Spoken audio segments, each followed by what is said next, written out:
नमस्कार, आप देख रहे हैं बुलंद आवाज पूजा सिंह के साथ।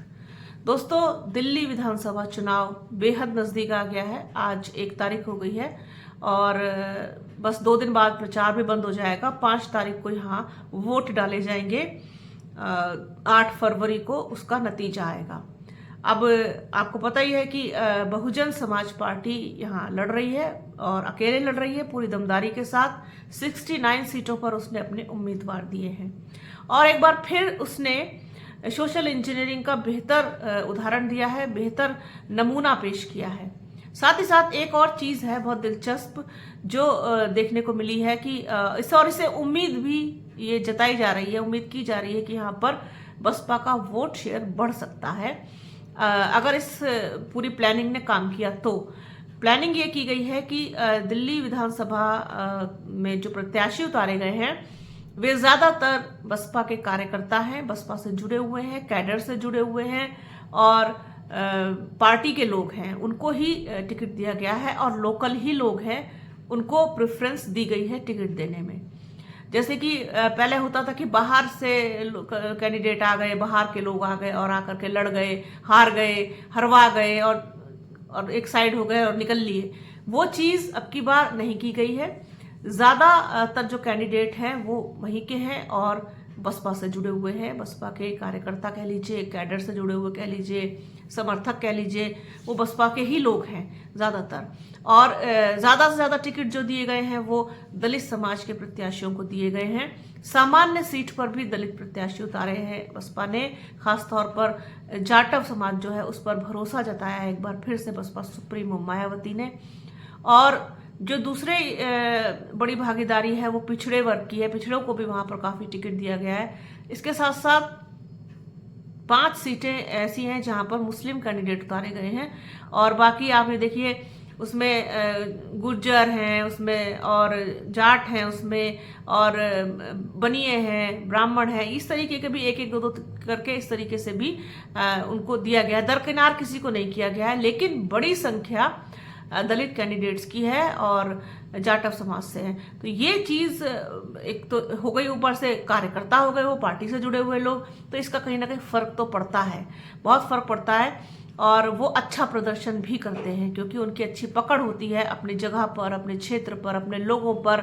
तो इस वजह से प्रदर्शन अच्छे की उम्मीद की जा रही है। आपको एक बात और बताऊं कि अभी हाल में उत्तराखंड में निकाय चुनाव हुआ। निकाय चुनाव में भी ये चीज बसपा ने की। वहां पर ज्यादातर उन्होंने अपने कार्यकर्ताओं को और अपनी ही पार्टी से जुड़े लोगों को, पुराने लोगों को कह लीजिए, कैडर से जुड़े हुए लोगों को, कैडर से निकले हुए लोगों को ही टिकट दिया था, जिसका काफी अच्छा एक रिजल्ट देखने को मिला कि पार्षदी में भी कई सीटें बसपा को मिली, साथ ही साथ नगर पालिका की भी 2 सीटों पर बसपा का कब्जा हुआ।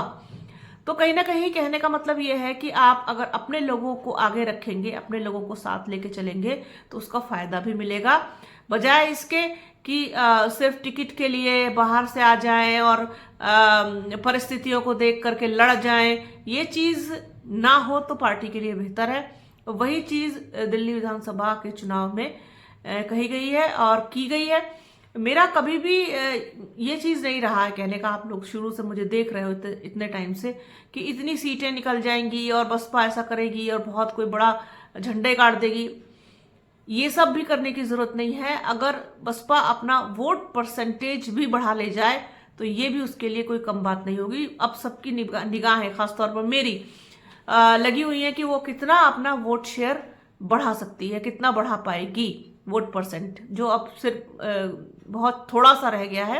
एक जमाने में 14% हुआ करता था और 2 विधायक भी थे दिल्ली में बसपा के। तो ये जो नीचे को ढलान आया है, ये जो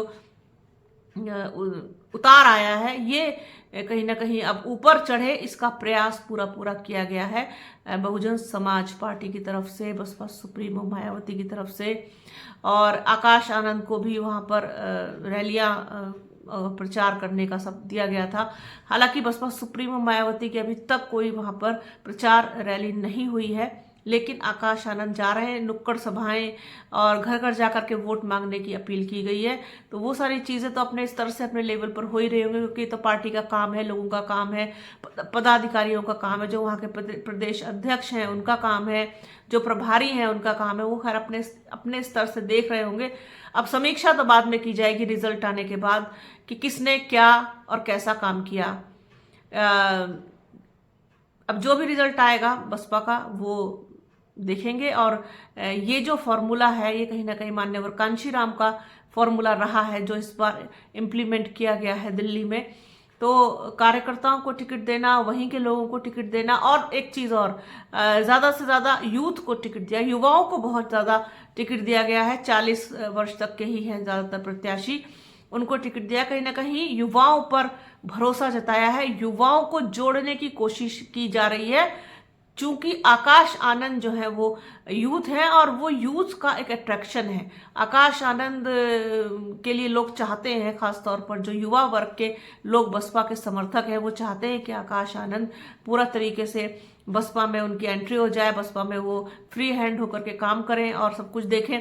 तो यही चीज़ कहीं ना कहीं इस पर नज़र रखी गई है और इसी चीज़ को टारगेट भी किया गया है कि दिल्ली के चुनाव में ज़्यादा से ज़्यादा यूथ को उतारा जाए, पार्टी के लोगों को उतारा जाए और साथ ही साथ दलित समाज के लोगों को उतारा जाए। तो ये जो 3 फैक्टर्स हैं ये बसपा के लिए कारगर साबित हो सकते हैं। और कितने कारगर साबित होंगे, कितने फायदेमंद साबित होंगे, ये तो देखिए 8 फरवरी को पता चलेगा, जब वोट खुलेंगी तब नतीजे सबके सामने आएंगे।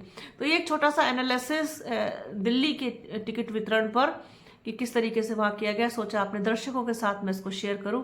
तो प्लीज़ बने रहिए हमारे चैनल के साथ, हमारे चैनल को लाइक कीजिए, शेयर कीजिए, सब्सक्राइब कीजिए, बेल आइकन घंटी जैसी आकृति ज़रूर दबाइएगा, जिससे कि आने वाले वीडियो का नोटिफिकेशन आपको मिल सके। वीडियो को प्लीज़ पूरा देखिएगा और ज़्यादा से ज़्यादा शेयर कीजिएगा।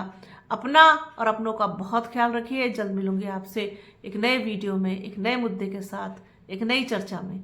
तब तक के लिए जय हिंद।